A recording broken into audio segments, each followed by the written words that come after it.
baju ataupun celana gitu ya, misalnya celana gitu. Mau ngapain lagi kita impor? Lawang di domestik ada, kecuali kalau yang produk-produk branded ya itu kan lain lagi tuh. Itu kan segmentasi pasarnya kan kelas yang di situ dan yang kayak gitu loh. Terus sepatu, nah ini tren sepatu loh. Sepatu domestik kita, produsen-produsen sepatu dalam negeri kita itu udah mulai top loh.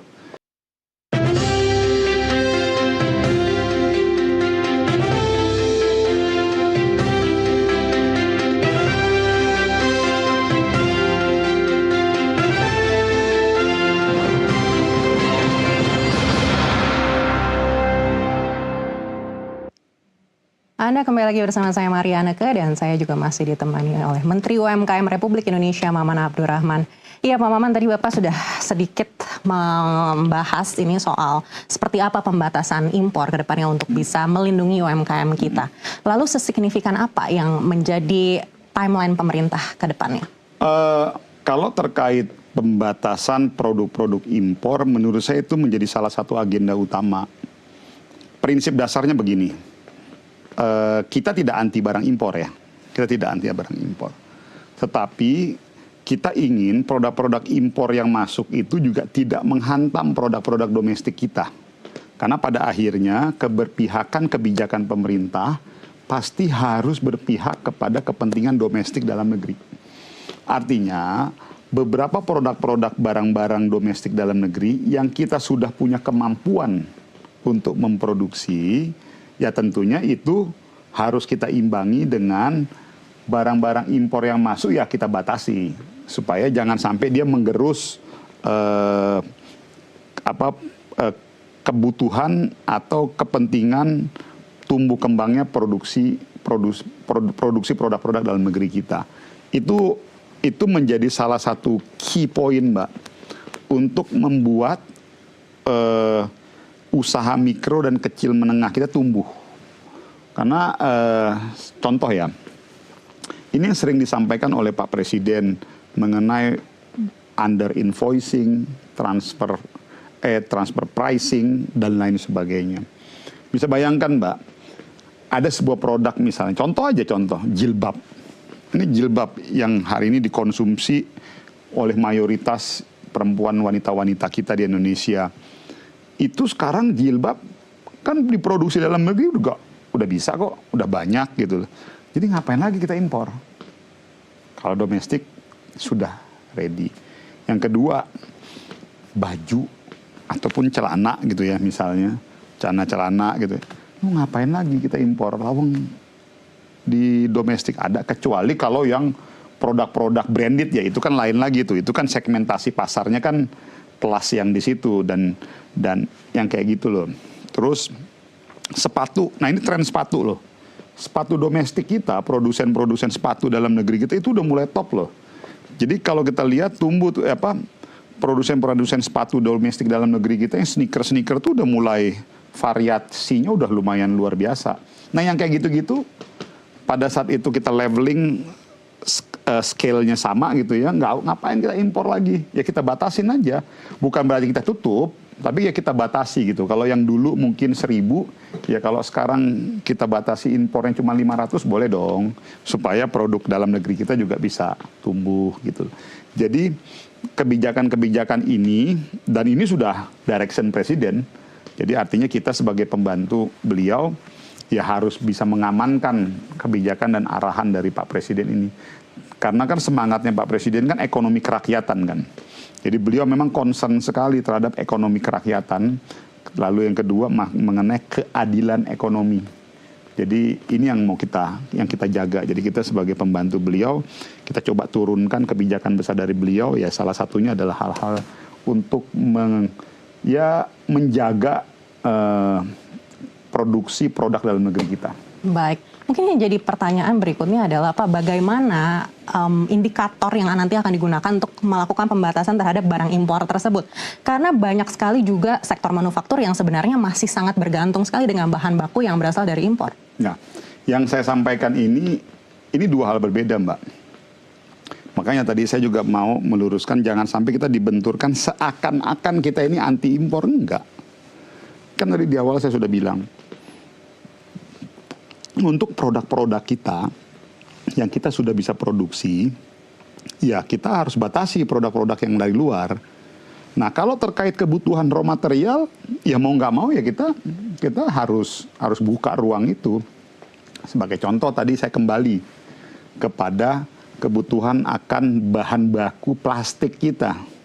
Pada saat kita terlalu bergantung dengan kebutuhan barang-barang impor kita, akhirnya tiba-tiba ada situasi terjadi di luar sana, di negara penyuplai, akhirnya impact-nya ke dalam. Maka dari itu salah satu langkah kita pasca kejadian itu kita mitigasi. Kita sudah mulai melakukan diversifikasi, mendorong beberapa produk-produk raw material bahan plastik dari misalnya yang lebih ramah lingkungan, rumput laut, bahan singkong dan lain sebagainya. Nah, ini lagi kita dorong. Poinnya saya mau bilang kita tidak anti barang impor, tetapi kita coba sesuaikan agar jangan sampai barang-barang impor yang masuk itu justru menghantam produk dalam negeri kita. Gitu. Baik, berikutnya bagaimana dengan impor ilegal? Ini mungkin menjadi musuh bersama yang selalu kita harapkan prosesnya ini bisa segera signifikan. Kalau impor ilegal ini ada dua. Kalau kita mau melihat impor ilegal ya, satu impor yang katanya masuk dalam kategori thrifting tuh. Tapi sebetulnya saya mau luruskan bukan barang thrifting, karena kalau barang thrifting ini kan sebetulnya barang-barang yang bekas dijual. Yang kalau itu sih legal tuh, misalnya Mbak punya baju bekas gitu ya, mau dijual, ya itu legal aja. Nah, yang ilegal ini adalah barang-barang bekas yang diimpor dari luar. Jadi barang bekasnya itu ada di luar, diimpor masuk ke Indonesia, itu ilegal. Lalu yang kedua, barang-barang yang masuk tidak melalui proses jalur yang benar. Akhirnya apa? Dia bebas pajak tuh, bebas bea masuk. Contoh misalnya, ini yang paling banyak, mohon maaf, salah satunya barang-barang itu barang-barang dari Tiongkok tuh, dari Cina. Misalnya ada baju, produksi di Cina 10.000, gitu ya, kos produksi satu baju. Karena dia masuk ilegal, tanpa bea masuk, dia cuma bayar ongkos mengangkut barangnya aja, akhirnya dia bisa jual di sini dengan angka 11.000.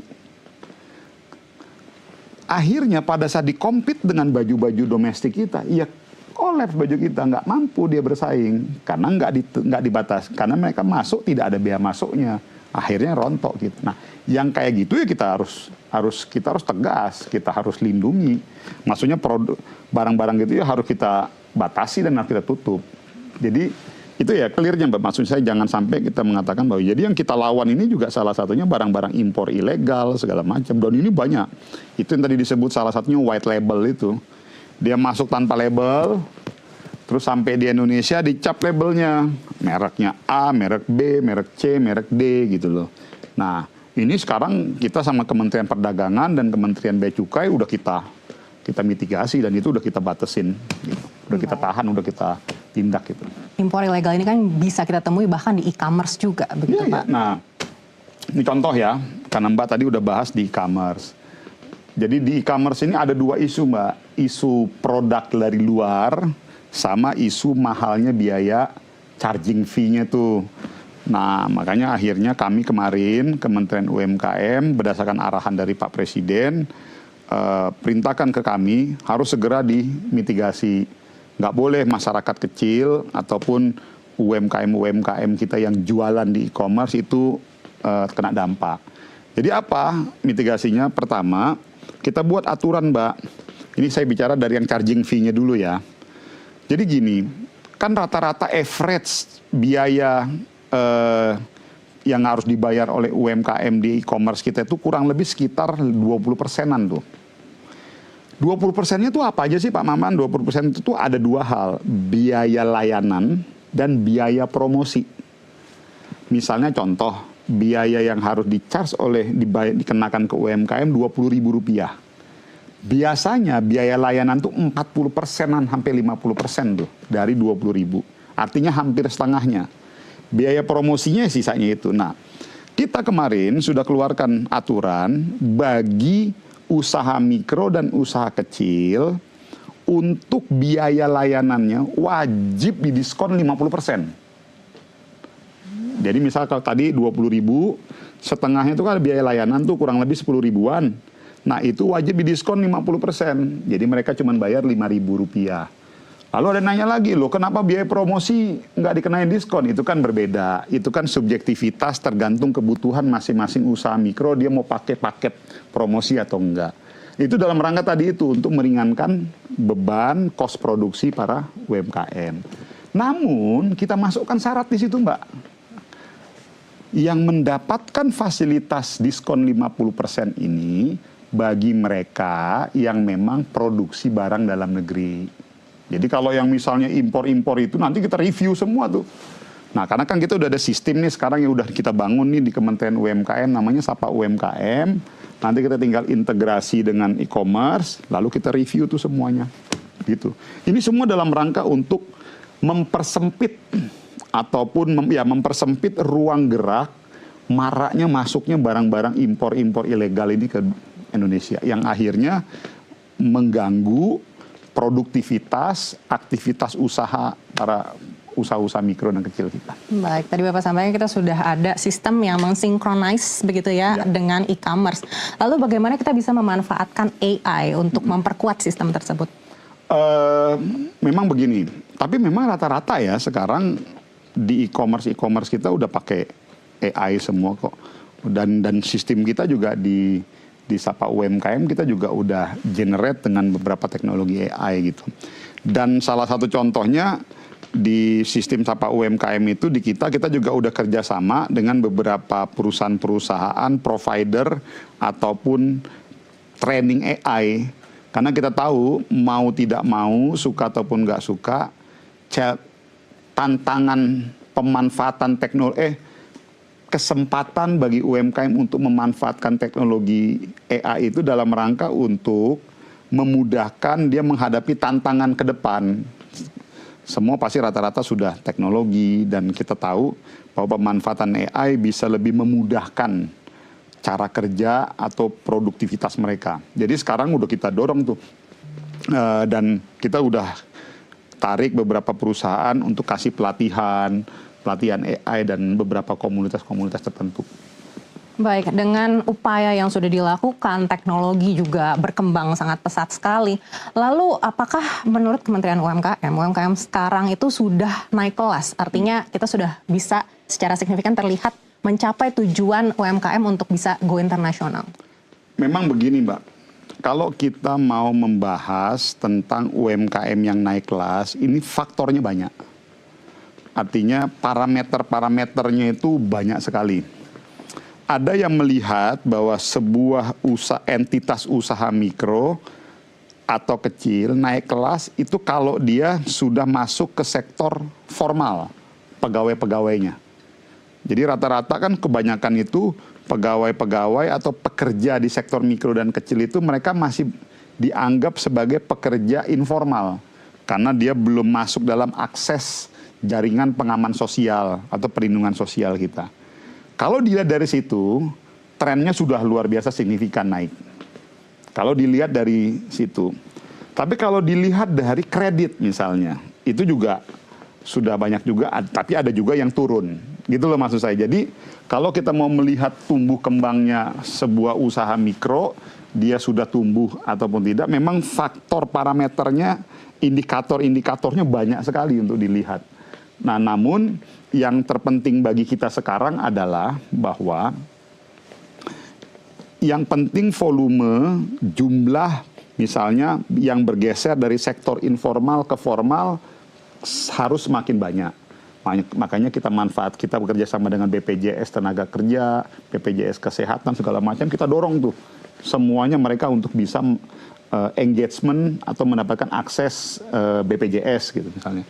Lalu dari sisi pembiayaan, kita dorong semua bank-bank tidak hanya sekedar memberikan akses pembiayaan, tapi lu juga harus kasih pembinaan dong, supaya mereka juga bisa menjadi peminjam yang bertanggung jawab, supaya jangan nanti malah kreditnya menjadi macet. Nah ini kita dorong terus sekarang ini. Seperti itu. Terkait dengan pembiayaan, ini menarik sekali untuk UMKM, karena sebenarnya peminatnya cukup banyak, tapi bank ini juga harus cukup selektif agar NPL tidak naik begitu. Lalu apa upaya yang bisa dilakukan dari Kementerian UMKM? Karena bicara scoring, ini kan juga untuk UMKM sendiri belum ada scoring yang bisa diandalkan oleh bank maupun pembiayaan di luar bank begitu untuk UMKM. Gini, kalau kita melihat aspek pembiayaan, yang ingin saya sampaikan sekali lagi bahwa ada dua pendekatan, Mbak. Bank sendiri kan dia harus melihat aspek administratif, bahwa dia dikunci dengan NPL kan, bahwa dia tidak bisa menyalurkan sembarangan begitu saja kredit-kreditnya mereka, karena dikhawatirkan kalau ini NPL tinggi, bank juga akan terkena isu suspend dan lain sebagainya. Maka dari itu pemerintah hadir dengan satu program yang namanya KUR, Kredit Usaha Rakyat. Apa itu KUR? KUR itu sebetulnya mempertemukan antara dua mazhab, dua aliran. Aliran yang administratif untuk menjaga kekhawatiran bank mencegah NPL, dengan aliran realitas di lapangan yang bahwa literasi tentang pemahaman keuangan para pengusaha mikro dan kecil kita juga punya keterbatasan, Mbak. Mereka juga banyak juga yang mereka usaha otodidak, learning by doing, tapi mereka juga nggak paham tuh mengenai pembiayaan segala macam. Nah, ketemulah kita buat namanya program KUR. Nah, apa itu program KUR? Bunga normal. Kalau bunga normal itu kan kurang lebih 15%. Nah, sama pemerintah disubsidi kurang lebih 9-10%. Akhirnya mereka yang dapat fasilitas KUR cuman bayar bunga 6%. Jadi ringan bebannya gitu loh. Nah, aturannya dilonggarkan. Aturannya dilonggarkan. Makanya kalau dalam banyak isu, kenapa KUR itu NPL-nya agak tinggi, di atas 3%, antara 3-4%, ya karena tadi itu. Memang nature dan behavior-nya dia diperuntukkan bagi pengusaha-pengusaha mikro dan kecil di tanah air yang secara literasi keuangan, kemampuan manajemen dan pendidikannya tidak berbeda dengan yang mereka usaha-usaha kecil dan menengah ke atas yang memang mereka sudah cukup punya jam terbang pemahaman tentang literasi keuangan. Jadi titik temunya tadi di program KUR itu. Gitu. Salah satu kendala penyaluran KUR ini adalah jaminan untuk UMKM, karena banyak UMKM kita yang mungkin tidak punya jaminan tersebut. Betul. Apakah mungkin ke depannya ada potensi Kementerian UMKM bisa membuat pinjaman KUR yang di bawah 500 juta ini tidak memerlukan jaminan? Kalau sekarang kan di bawah 100 juta itu memang secara aturan tidak dimintakan agunan. Bawah 100 juta. Di atas 100 juta sampai 500 juta bunganya sama 6%, tapi harus ada agunan. Karena ya itu sebetulnya sudah kita tinggikan itu dari awalnya cuma 50 juta dulunya, sekarang jadi 100 juta. Nah, dan Mbak, solusinya apa? Kita tidak buka, Mbak, di atas lewat dari 100 juta, tetapi dia bisa berkali-kali mengajukan. Kalau dulu cuma dibatasi 4 kali. Kalau dulu aturan tahun lalu itu dibatasi cuma maksimal 4 kali. Misalnya dia sudah pinjam nih 100 juta. Oh, dia mau top up lagi nih untuk nambahin lagi yang kedua. Dia mau top up lagi nih yang ketiga. Top up hanya bisa sampai 4 kali. Nah, kalau sekarang kita buka bisa beberapa kali. Artinya itu solusi jalan tengahnya untuk mengantisipasi, karena suka ataupun nggak suka, mau tidak mau bank dia harus rigid dengan aturan administrasinya ini, karena ada resiko kan, Mbak. Dia pada saat dia pinjamkan uang, kalau khawatir uangnya nggak bisa kembali, kan ini berdampak kepada performance banknya. Makanya keluar tadi dengan satu program titik temu, artinya program jalan tengah lah, yaitu KUR itu. Baik, Pak Maman, terakhir mungkin di ulang tahun Indonesia yang ke-81 ini, seperti apa sih target Bapak secara pribadi untuk UMKM kita di Indonesia? Ya, bagi saya sih, saya begini, Mbak. Saya tuh percaya bahwa kita tuh nggak akan mungkin, kita bukan manusia yang sempurna. Karena kesempurnaan itu hanya milik Allah. Tapi yang terpenting bagi kita adalah semangat kita untuk terus berupaya, bekerja secara maksimal demi untuk memberikan kontribusi buat UMKM kita harus maksimal, harus sempurna, harus optimal. Nah, bagi saya itu aja. Dan mudah-mudahan di momentum HUT kemerdekaan RI ini 17 Agustus, saya mohon doanya bagi semua publik untuk bisa terus menjaga semangat dan konsistensi perjuangan kita itu. Semangat dan konsistensi untuk sama-sama membangun UMKM kita agar bisa tidak sekedar naik kelas, tapi juga bisa menjadi penguasa dan tumbuh. Sekali dan terima kasih. bisa menguasai pasar domestik kita dan bahkan kalau bisa udah bisa ke pasar luar negeri kan. Internasional ya Pak. Baik. Terima kasih Pak Maman Abdurrahman, Menteri Sama-sama, Republik Indonesia. Mbak Maria, makasih banyak buat Nusantara TV. Dan demikian dialog kami dengan Menteri UMKM Republik Indonesia. Saya Mariana Ke, sampai jumpa. Bye-bye.